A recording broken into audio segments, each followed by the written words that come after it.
What happens when a prince who has spent years carefully crafting his public image as a victim of the system comes face to face with a comedian who built his career on calling out exactly that kind of behavior? Tonight, we witnessed an explosive confrontation that nobody saw coming. Prince Harry, expecting the usual softball questions about his charitable work and family life, instead found himself in the hot seat with Bill Maher, who had clearly done his homework and wasn't interested in playing nice. The tension was immediate. The questions were brutal, and what unfolded was a masterclass in how quickly an interview can spiral completely out of control. Make sure you subscribe and drop a comment below because this story gets wilder with every passing minute. The HBO studio was buzzing with its usual pre-show energy, but there was something different in the air tonight. Bill Maher sat behind his desk, shuffling through his notes with that familiar smirk that longtime viewers knew meant trouble was brewing. Across from him, Prince Harry adjusted his tie for the third time in 2 minutes, clearly not as comfortable as he pretended to be. "So, Harry," Maher began, leaning back in his chair with his hands clasped behind his head. "Let me get this straight. You left the royal family because you wanted privacy, then you did a Netflix series, wrote a book, went on every talk show in America, and now you are here with me. Help me understand the logic." Harry's jaw tightened slightly, but his media training kicked in. "Bill, I think there is a difference between sharing your truth on your own terms and having every detail of your life dissected by tabloids who don't care about accuracy or the impact their stories have on real people." "Your truth," Maher repeated, his voice dripping with skepticism. "That is interesting phrasing. See? Most people just call it the truth. Is there some special royal version I don't know about?" The audience chuckled, and Harry's smile became noticeably more strained. "I think what I mean is that everyone has their perspective on events, and for years, my perspective wasn't allowed to be heard." "Oh, it wasn't allowed," Maher said, leaning forward now, his tone sharpening. "The same family that gave you titles, security, castles to live in, and basically set you up for life without you having to do anything more challenging than cutting ribbons and shaking hands?" Harry shifted in his seat. "Bill, I think you are oversimplifying a very complex situation.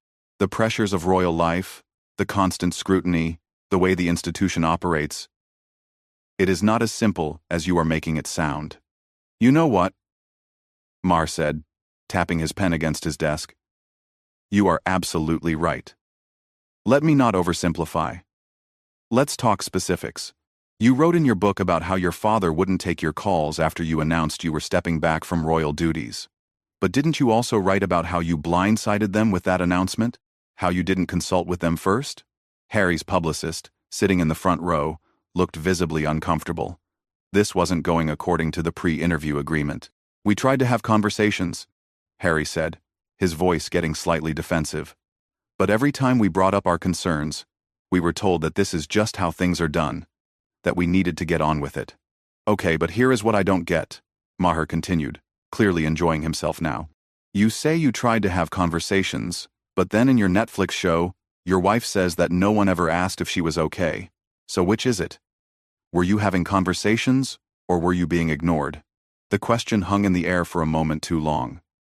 Harry opened his mouth, then closed it, clearly trying to formulate an answer that wouldn't contradict previous statements.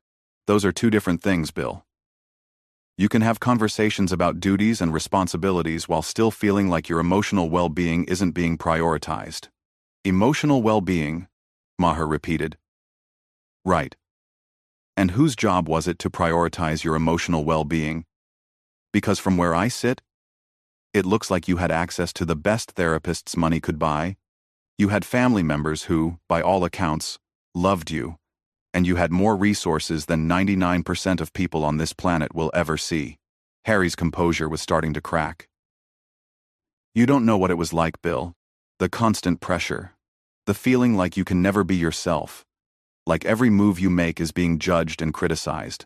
"Oh, I don't know what that is like?" Maher shot back, his voice rising slightly. "Harry, I have been in the public eye for 30 years.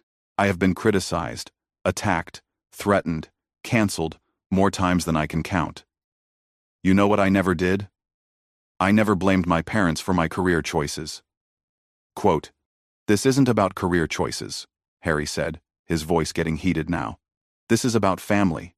This is about feeling like the people who are supposed to love and support you are more concerned about protecting an institution than protecting you. But Harry, Maher said, leaning back and spreading his hands, you were the institution. You weren't some outsider being crushed by the machine. You were born into the most privileged position in the most privileged family in one of the most privileged countries in the world. At what point do you take responsibility for your own happiness instead of blaming everyone else? The studio audience was dead silent now. Harry's face was flushed, and his hands were gripping the arms of his chair. You think this is about privilege? Harry asked, his voice barely controlled. You think having a title makes you immune to pain, to feeling isolated, to watching your mother die because of the same system you are now defending? I'm not defending anything, Maher replied coolly. I'm just asking why. If the system was so terrible, you spent 30+ years benefiting from it before you decided to speak out. And why, if you really wanted out, you didn't just quietly fade away, instead of turning your family drama into a multimedia empire? Harry stood up abruptly, his mic pack nearly pulling him back down. You know what, Bill? I came here thinking we could have an honest conversation, but clearly you have already made up your mind about who I am and what my motivations are. Oh, sit down, Harry, Maher said, his voice calm but firm. We are just getting started. Harry hesitated for a long moment, clearly weighing his options. His publicist was frantically making hand gestures from the audience, but Harry couldn't tell if she was telling him to leave or stay. Finally, he slowly lowered himself back into the chair, his jaw set in a way that suggested he was preparing for battle. Good, Maher said with satisfaction. Because I think your story deserves a full hearing, not just the sanitized version we usually get. So let's talk about your brother William. In your book, you paint him as this jealous, aggressive person who physically attacked you over a disagreement about your wife. But then I watched your interviews where you say you love him and want to reconcile. Which William are we supposed to believe in? The villain from your book, or the brother you miss? Harry's eyes flashed with anger. Those aren't mutually exclusive, Bill. You can love someone and still acknowledge that they hurt you. You can want to repair a relationship while still being honest about what went wrong. But that's not what you did, though, is it? Maher pressed. You didn't have a private conversation with William about what went wrong. You published intimate details about a physical altercation for the whole world to read. You made money off describing how your brother allegedly pushed you into a dog bowl. How is that trying to repair anything? Sometimes, Harry said through gritted teeth, you have to tell your truth before you can move forward. There's that phrase again, your truth, Maher said, shaking his head. Harry, let me ask you something. If William wrote a book tomorrow detailing every private conversation you two ever had, every mistake you ever made, every moment of weakness or anger, and he called it his truth, how would you feel? I haven't. Harry was silent for several seconds, clearly struggling with the question. That's different, he finally said. How? How is it different? Because William isn't the one who was pushed out. William isn't the one who had his security stripped away. William is going to be king someday. He has all the power in this dynamic. Maher laughed, not unkindly but with genuine amusement. Harry, you just described every younger sibling in history. Do you know how many second sons have felt overshadowed by their older brothers? The difference is, most of them don't get book deals to complain about it. The audience laughed, and Harry's face darkened further. You think this is funny? Harry asked. I think some perspective might help, Maher replied. Let's talk about your father, King Charles. You wrote about how he wouldn't hug you after your mother's funeral, how he was emotionally distant, how he prioritized his new wife over his sons. But then I read that same period described by people who were actually there, and they paint a picture of a man who was trying to hold a grieving nation together while dealing with his own grief and two traumatized sons. Maybe, just maybe, he wasn't perfect. But he was doing the best he could under impossible circumstances. You weren't there, Harry shot back. You don't know what our private family moments were like. You're absolutely right, Maher agreed. I wasn't there, but neither was your Netflix audience. Neither were your book readers. Neither was Oprah. But you decided they all needed to know anyway. Harry's hands were trembling slightly now. Whether from anger or emotion, it was hard to tell. Bill, what would you have me do? Just stay quiet and let the palace control the narrative forever? Let them brief against my wife in the press while we say nothing? Here's a wild idea, Maher said, leaning forward. Handle it like adults. Sue the papers if they print lies. Demand corrections. Use your platform to promote causes you care about instead of settling scores. You know, the way your grandmother did for 70 years. My grandmother lived in a different era, Harry said defensively. The media landscape was completely different. Was it, though? Maher challenged. Because I remember the media being pretty brutal to your grandmother, too. I remember them questioning her handling of Diana's death. I remember them criticizing her for being too traditional, too out of touch. But she didn't write a tell-all book about how mean the press was. She didn't do revenge interviews. She didn't have to deal with social media, Harry countered. Neither did you for the first 30 years of your life, Maher shot back. And yet somehow, the problems only started when you got married. Interesting timing, don't you think? Harry's face went red. Are you suggesting that my wife is the problem? I'm not suggesting anything, Maher said calmly. I'm asking you to consider whether maybe, just maybe, some of your family's concerns about how quickly everything moved, about how little time everyone had to adjust to such massive changes, might have been coming from a place of love, rather than racism or jealousy. You don't understand, Harry said, his voice rising. You didn't see how they treated her. You didn't see the briefings against her, the way they hung her out to dry. But I did see how they treated other people who married into your family, Maher replied. I saw how they treated Sarah Ferguson. I saw how they treated Camilla. I saw how they treated your own mother. And you know what all of those situations had in common? Drama. Lots and lots of drama. Maybe, and I'm just throwing this out there, the problem isn't that your family is uniquely evil. Maybe the problem is that being married to the monarchy is really difficult, and instead of acknowledging that and working together to make it better, you decided to burn everything down. Harry stood up again, this time yanking his mic pack off completely. I don't have to sit here and listen to you minimize what we went through, he said, his voice shaking with rage. No, you don't, Maher agreed. You can leave any time you want. But if you do, everyone watching is going to think you can't handle being challenged on your own story. Is that really the message you want to send? Harry stood frozen, mic pack in his hand, clearly torn between his desire to escape and his need to defend himself. The studio was so quiet, you could hear the camera operators breathing. Maher just sat back in his chair, waiting to see what the prince would do next. You know what your real problem is, Harry? Maher said softly. It's not your family. It's not the press. It's not the institution. Your problem is that you have never, not once in your entire life, considered the possibility that you might be wrong. Harry's face went through a series of expressions, from rage to hurt, to something that looked almost like recognition. For a moment, it seemed like Maher's words had actually broken through, but then his defenses slammed back into place. Wrong about what exactly? Harry asked, his voice dangerously quiet as he slowly sat back down, clutching the mic pack. Wrong about wanting to protect my family? Wrong about speaking out against racism? Wrong about trying to break cycles of trauma? Wrong about thinking that your pain gives you the right to hurt other people? Maher replied, without missing a beat. Wrong about thinking that because you suffered, everyone else deserves to suffer too. Wrong about thinking that your version of events is the only version that matters. I never said other people deserve to suffer, Harry protested. Didn't you, though? Maher leaned forward, his voice getting sharper. What do you think happened to your father when you publicly accused him of cutting you off financially?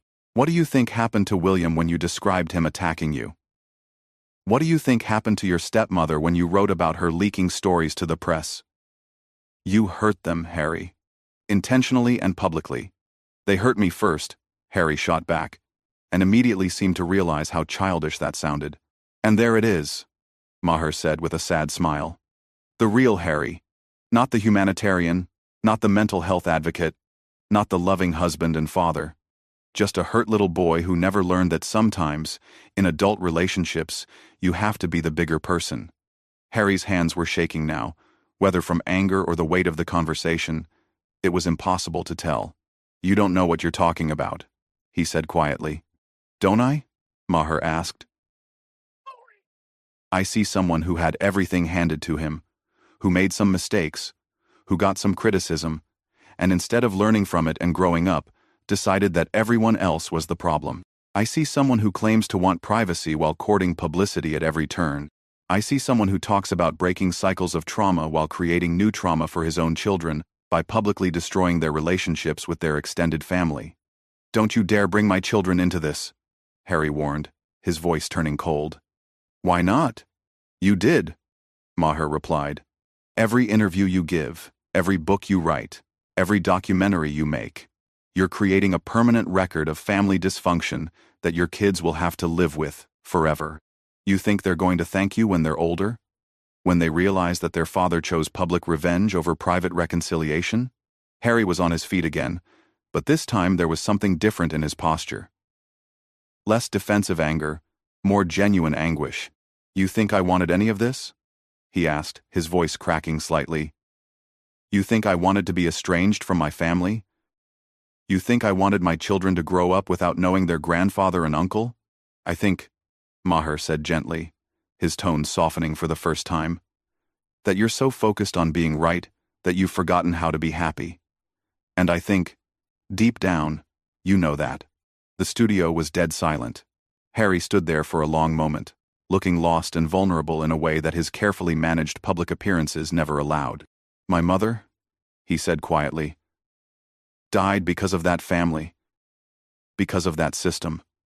She died because the press hounded her to death, and my family did nothing to stop it. How am I supposed to just forgive and forget that?" "You're not," Maher replied, his voice surprisingly kind. "But Harry, your mother didn't die because your family didn't love her. She died because she was trapped in an impossible situation with no good options." Sound familiar? Harry looked up sharply, meeting Maher's eyes for the first time in several minutes. "The difference is," Maher continued, "you do have options. You could have left quietly. You could have built a life away from all this without burning everything down behind you. But you chose the nuclear option. Why?" Harry was quiet for so long that the producers started to get nervous. When he finally spoke, his voice was barely above a whisper. "Because I was afraid that if I didn't tell my side, no one would ever know the truth about what really happened." "But whose truth, Harry?" Maher asked softly. "Yours? Your wife's? Your children's? Your brother's? Your father's? Because here's the thing about truth. It's not singular. It's not owned by one person. And the moment you decided that only your version mattered, you stopped being interested in healing and started being interested in winning." Harry put his hands over his face, and for a moment, he looked every bit the lost, grieving child he had been when his mother died. "I don't know how to fix this," he admitted, his voice muffled. "You start," Maher said quietly, "by admitting that maybe, just maybe, the people who love you weren't trying to destroy you.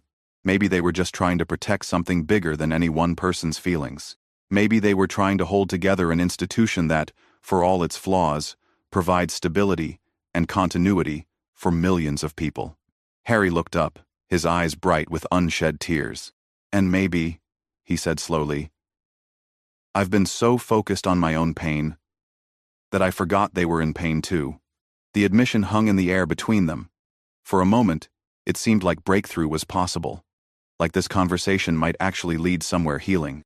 But then Harry's phone buzzed in his pocket, and whatever spell had been cast was broken. He glanced at it, and his face immediately hardened again. "I have to go," he said abruptly, standing and heading toward the exit. "Harry, wait," Maher called after him. But Harry was already at the door, pausing only to turn back one last time. "You know what, Bill?" he said, his voice steady again but somehow sadder. "Maybe you're right. Maybe I am wrong about some things. But at least I'm trying to change. At least I'm not just sitting back making jokes about other people's pain. And with that, he was gone, leaving Maher sitting alone at his desk, looking uncharacteristically subdued. "Well," Maher said to the stunned audience, "that went better than I expected." But as the cameras stopped rolling and the studio lights dimmed, it was clear that no one was quite sure who had won this particular battle, or if anyone had won at all. What did you think of this explosive confrontation? Did Maher go too far? Or did Harry need to hear some hard truths? Drop your thoughts in the comments below, and make sure you subscribe for more stories that dig deeper than the headlines.